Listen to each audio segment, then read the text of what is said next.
Hello दोस्तों, खुद बदलाव बनिए जो आप इस दुनिया में देखना चाहते हैं। वेलकम टू लेट्स रिक्रिएट, जहां हम आपके छोटे से छोटे कॉन्सेप्ट को क्रिएट करेंगे एक अलग अंदाज में।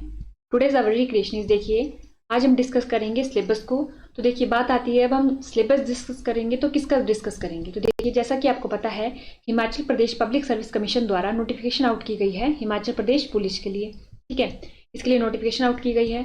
तो देखिए Himachal Pradesh public service commission ने फीमेल के लिए, फीमेल कांस्टेबल के लिए और मेल कांस्टेबल के लिए अलग अलग से नोटिफिकेशन जारी की, ये हम जानते हैं। इसको हमने डिटेल में डिस्कस भी किया है। आपको आई बटन में वीडियो दिख रही होगी, आप अगर चाहें तो उसको भी देख सकते हैं। ठीक है, लेकिन आज हम क्या डिस्कस करेंगे, आज हम डिस्कस करेंगे सिलेबस। देखिए कोई भी पेपर हम देने जब स्टार्ट करते हैं तो उससे सबसे पहले हमारे को क्या पता होना चाहिए, उसका सिलेबस, ताकि हम क्या कर सके, अपनी तैयारी को शुरू कर सकें। शुरुआत तो कहीं से करनी पड़ेगी। अब हम ऐसे ही तो हर कोई बुक नहीं पढ़ने लग जाएंगे। पहले हमारे को क्या पता होना चाहिए, सिलेबस पता होना चाहिए किसी भी एग्जाम का।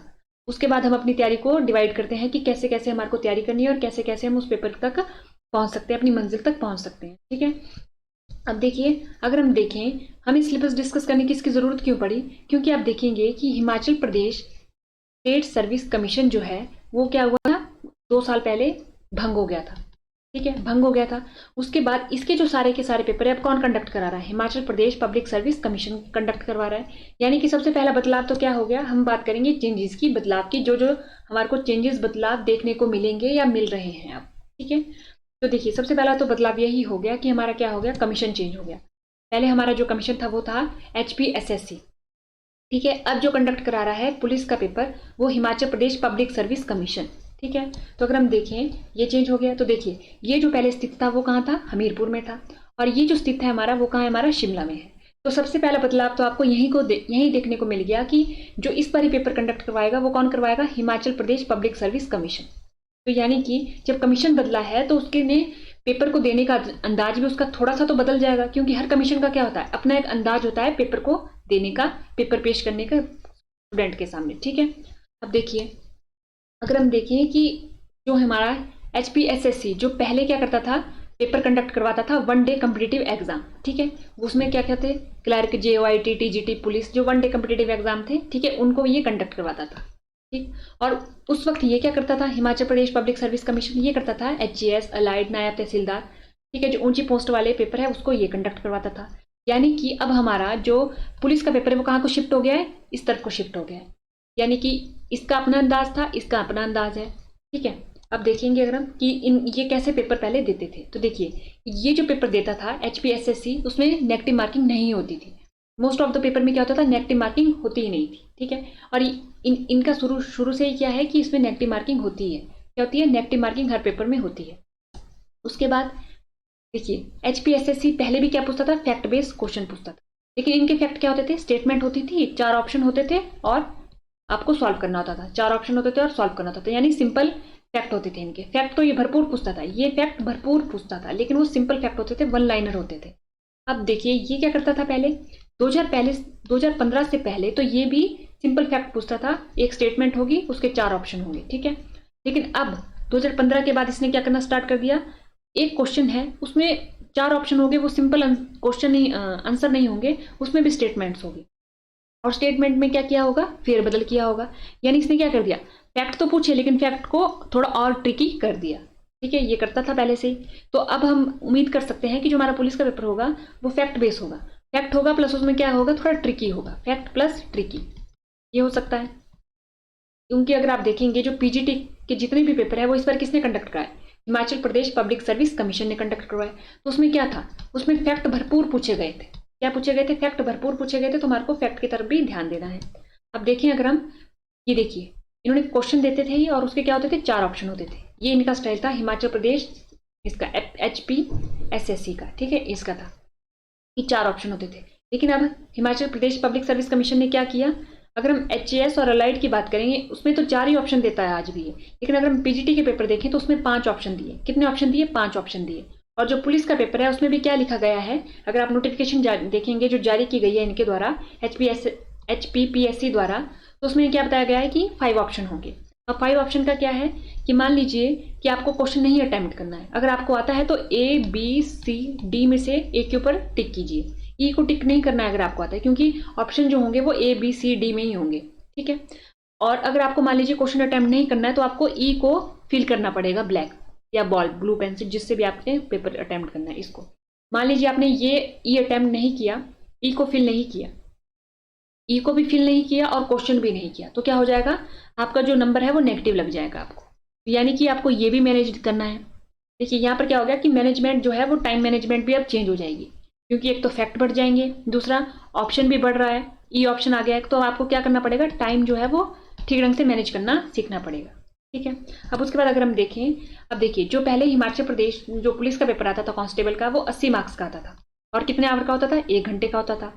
अब जो पेपर है वो 90 मार्क्स का है और 2 आवर्स का है। ठीक है, 2 घंटे का है। ये तो हो गया जो हमारा रिटन एग्जामिनेशन है, उसमें क्या क्या बदलाव देखने को मिल सकते हैं, कितने बदलाव हमारे को देखने को मिल सकते हैं। इसके बाद बारी आती है, इससे पहले बारी आती है बेसिकली अगर हम बात करें, वो आती है हमारे पास जो हमारा फिजिकल टेस्ट होता है। उसमें भी क्या किया है, कमीशन ने क्या किया है, बदलाव किया है, HPPSC ने बदलाव किया है। उसमें अगर आप देखेंगे जो हमारी रेस होती है उसके लिए टाइम लिमिट थोड़ी कम कर दी गई है। ठीक है, तो हमारे को क्या करना पड़ेगा, फिजिकली भी अपने आप को ज़्यादा स्ट्रॉन्ग करना पड़ेगा और मेंटली जब हम रिटर्न एग्जाम में जाएंगे तब भी हमारे को ज़्यादा स्ट्रॉन्ग करना पड़ेगा। अब वो हम अपने आप को स्ट्रॉन्ग कैसे करेंगे, एक तो हमारी जो हमारे पास जो सबसे पहली नज़र होनी चाहिए वो सिलेबस पे होनी चाहिए, हमारे को सिलेबस के अकॉर्डिंग पढ़ना है। दूसरा, सिलेबस को पूरा करने के बाद हमारे को टेस्ट सीरीज जरूर लगानी है, क्योंकि टेस्ट सीरीज क्या करती है, हमारे पास टेस्ट सीरीज हमें सिखाती है टाइम मैनेजमेंट। जब हम पूरा सिलेबस करने के बाद टेस्ट देते हैं, देखिए तब तो हमारे को अवगत हो जाते हैं, जो क्वेश्चन आए होंगे उससे अवगत होंगे, तो हम देखते हैं कि हमारे से कितने क्वेश्चन रह गए, कितने हमारे को और कौन सा हमारा वीक एरिया है, तो टाइम मैनेजमेंट हमारे को टेस्ट सीरीज सिखा देती है। ठीक है, दूसरा हमारे को हमारी गलतियां बताती है कि हम कौन से सब्जेक्ट में वीक हैं। ठीक है, और तीसरा हमारे को लेटेस्ट जो पैटर्न है उससे भी अवगत करा देती है कि ऐसे ऐसे क्वेश्चन आजकल कमीशन पूछ रहा है। तो ये जो टेस्ट सीरीज है वो आपको जरूर फॉलो करनी है। टेस्ट सीरीज आपको सिलेबस खत्म करने के बाद फॉलो करनी है। पहले फॉलो करने से क्या हो जाएगा, आपका जो कॉन्फिडेंस है वो डाउन हो जाएगा, तो वो भी डाउन नहीं होने देना है आपने कि हमारे को कुछ नहीं आता। एक बार आप पूरा सिलेबस पढ़ लीजिए, उसके बाद टेस्ट सीरीज लगाइए, उसके बाद आपको टेस्ट सीरीज लगानी है, उससे पहले टेस्ट सीरीज नहीं लगानी जब तक आप सिलेबस खत्म नहीं कर लेंगे तब तक, क्योंकि उससे क्या होगा, फिर आप डीमोटिवेट हो जाएंगे और आपको मोटिवेट होना रहना पूरी जर्नी के दौरान भी बहुत ज़रूरी है। ठीक है, ये हो गया हमारे पास। अब देखिए सिलेबस की बात करते हैं। तो देखिए अगर हम देखें जो हिमाचल प्रदेश पुलिस के अब तक जितने पेपर हुए उसमें ये सिलेबस था, GK, math, reasoning, English, Hindi और साइंस, ये हो गया। अगर हम जीके में देखें कि जीके में क्या क्या पूछा गया है, तो देखिए जीके में क्या पूछा जाता है, हिस्ट्री, पॉलिटी, इकोनॉमिक्स, ज्योग्राफी और एचपी जीके। एचपी जीके को हमने अलग रखा कि देखिए मान लीजिए कि हो सकता है किसी साल हिस्ट्री से एक भी सवाल नहीं आया, लेकिन ऐसा कभी नहीं होगा कि एचपी जीके से सवाल ना आएगा, एचपी जीके से सवाल आता ही आता है। ठीक है, और दूसरी बात कि देखिए पॉलिटी जो एक ऐसा सब्जेक्ट है, इन चारों में पॉलिटी एक ऐसा सब्जेक्ट है कि जो स्टेटमेंट हम अपनी बुक्स में पढ़ते हैं वो as it is statement paper में देखने को मिल जाती है, उसमें ज़्यादा फेर बदलाव नहीं किया जा सकता, नहीं किया जाता। ठीक है, जैसे मान लीजिए आर्टिकल जो हमारे फंडामेंटल राइट है उनका जो आर्टिकल होगा, मौलिक अधिकारों का जो आर्टिकल होगा, वो अगर हमारे को पता है तो हम पेपर में उसको ठीक कर आएंगे। ठीक है, हिस्ट्री में देख लें, हिस्ट्री पॉलिटी के कंपैरिजन में क्या है, 3 ब्रांचेज हो जाती है, मेडिवल हो जाती है, एंशिएंट हो जाती है और मॉडर्न हो जाती है, ये हो जाती है। तो ये थोड़ा पढ़ना पॉलिटी के कंपैरिजन में थोड़ा सा ट्रिकी हो जाता है, लेकिन अगर हम पॉलिटी अपने सब्जेक्ट को स्ट्रॉन्ग कर लें तो हमारे लिए बेनिफिट रहेगा कि हम पेपर में यहाँ से जो सवाल आएगा उसको कभी गलत नहीं करेंगे। वैसे हिस्ट्री तो हमारे को पढ़नी पड़ती है, क्योंकि जो पहले जो HPSSC था वो क्या करता था, एंशिएंट से बहुत ज़्यादा सवाल पूछता था, एंशिएंट से क्या करता था, वो बहुत ज़्यादा सवाल पूछता था। तो हमारे को अपने आप को तैयार करना है कि हिस्ट्री में हमारे को क्या पढ़नी है, हमारे को मॉडर्न भी पढ़नी है, एंशिएंट भी पढ़नी है और मेडिवल भी पढ़नी है। वैसे हमारे को पॉलिटी तो हमारे को एक नज़र मारनी है सारी पॉलिटी पे। इकोनॉमिक्स हो गया, इकोनॉमिक्स में क्या होगा, करंट अफेयर बेस। देखिए जीके में एक बच गया जो, वो है हमारा करंट अफेयर से भी सवाल आते ही हैं। ठीक है, करंट अफेयर में जैसे गेम्स हो गई, इससे सवाल आ रहा है, प्राइजेज हो गए, इससे सवाल आ रहा है। तो आपको ऐसे ऐसे एरिया करने हैं जिसमें फैक्ट होंगे। देखिए प्राइजेज में आपको आजकल नोबल प्राइजेज मिल रहे हैं, तो संभावना है कि अगर पेपर जनवरी या दिसंबर में होता है तो आपको नोबल प्राइजेज भी पूछे जा सकते हैं। गेम्स जो हमारी हो रही है उनसे पूछा जाता है। वैसे ही इस टाइप के आपको एरिया ढूंढने हैं और उन एरिया को कवर करना है, जैसे मिलिट्री एक्सरसाइज होगी, इन एरिया पे करंट अफेयर को स्ट्रॉन्ग करना है। हिस्ट्री हो गया हमारा। इकोनॉमिक्स तो आपको पता है कि जो आप करंट अफेयर में पढ़ेंगे, जैसे मान लीजिए आरबीआई ने जो रेपो रेट है उसको कम या ज़्यादा किया, तो जब भी आप न्यूज़पेपर पढ़ेंगे तो उसमें रेपो रेट की सबसे पहले डेफिनेशन दी होती है, उसके बाद बताया होता है कि रेपो रेट आरबीआई ने इस तरीके से कम या ज़्यादा किया। तो रेपो रेट इस तरीके से आप इकोनॉमिक को भी कवर कर सकते हैं। ज्योग्राफी, अब जो ज्योग्राफी है उसमें जो कमीशन है, पहले वाले कमीशन की बात करें और अब वाला जो कमीशन है Himachal Pradesh public service commission, उसमें इंडियन ज्योग्राफी, ज्योग्राफी में देखिए इंडियन ज्योग्राफी आती है और वर्ल्ड ज्योग्राफी आती है। इंडियन ज्योग्राफी में कमीशन के कुछ फेवरेट जो है हमारे पास वो टॉपिक है, वो रही हमारे पास सबसे पहले तो रिवर। रिवर से वो सवाल पूछ लेता है, इंडियन इंडियन रिवर से पूछ लेता है, और पावर प्लांट से वो पूछ लेता है, ठीक है, पावर प्लांट से वो पूछ लेता है। उसके बाद आ जाता है हमारे पास जो हमारी मृदा हो गई, मिट्टी से पूछ लेता है वो। ऐसे ऐसे टॉपिक हैं जिसमें फैक्ट हैं, उनको भी आपको कवर करना है, ठीक है। और वर्ल्ड ज्योग्राफी तो आपको पता है कि जो करंट में होगी जगह, उसके बारे में उसकी वो पड़ोसी कंट्रीज पूछ लेगा, उसकी लोकेशन पूछ लेगा, ये पूछ लेगा, ठीक है। अब बारी आती है हमारे पास, ये तो हो गया, हमने देख लिया कि जीके में इतने पार्ट है। अब बारी आई, एक हमने देखा था एचपीजी के। एचपीजी के तो अलग से आता है। अब एचपीजी को अगर हम देखें तो इसको देखिए हम इतने डिफरेंट टाइप में डिवाइड करते हैं। हिस्ट्री हो गया, पॉलिटी हो गया, कल्चर हो गया और ज्योग्राफी हो गया, इतिहास, राज्य व्यवस्था, संस्कृति और भूगोल।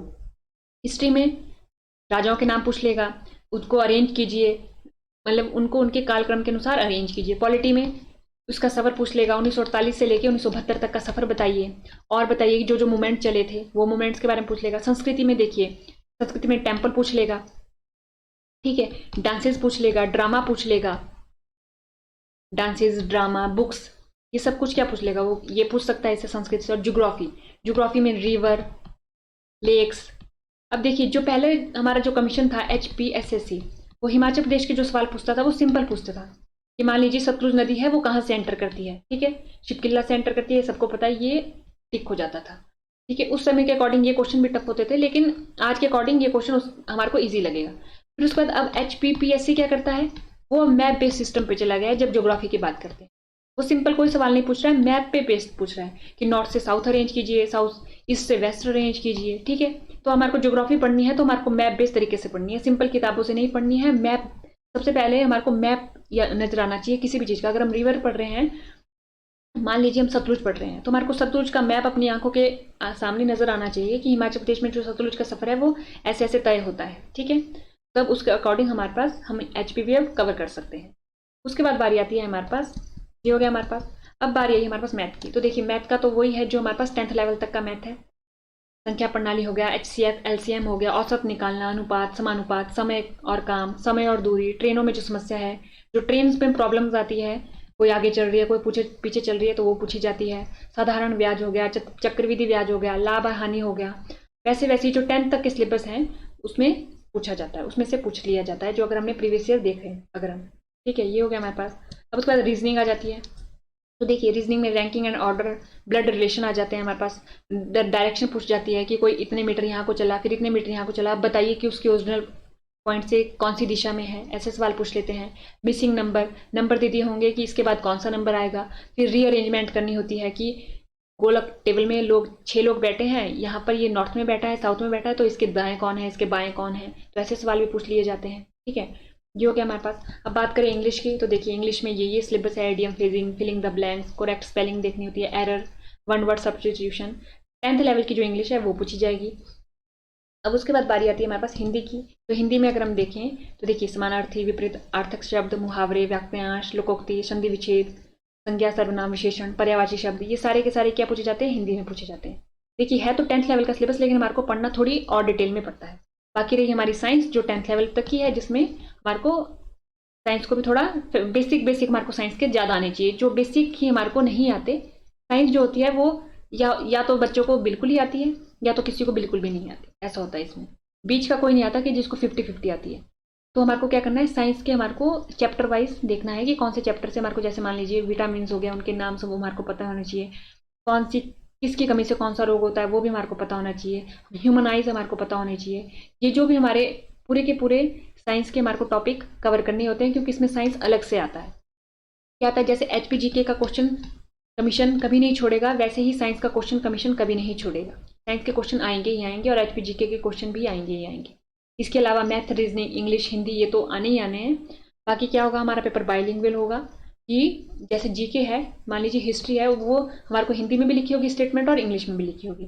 इंग्लिश तो इंग्लिश में होगी और हिंदी हिंदी में होगी। साइंस हिंदी में भी होगी और इंग्लिश में भी होगी। तो हमारे को क्या करना है, अपनी तैयारी को इसी के अकॉर्डिंग मैनेज करना है, ठीक है। अभी हमारे पास क्या है, टाइम काफ़ी है। देखिए अभी क्या चला है, अक्टूबर, नवंबर और दिसंबर में ग्राउंड होने की संभावना है। फिर जनवरी तक पेपर भी हो सकता है। तो अभी हमारे पास 3 महीने हैं और 3 महीने में ये सिलेबस पूरा हो सकता है और किया भी है बच्चों ने। तो इस तरीके से ये रहा आपका सिलेबस। तो आज के लेक्चर में इतना ही। थैंक यू एंड देखते रहिए लेट्स रिक्रिएट।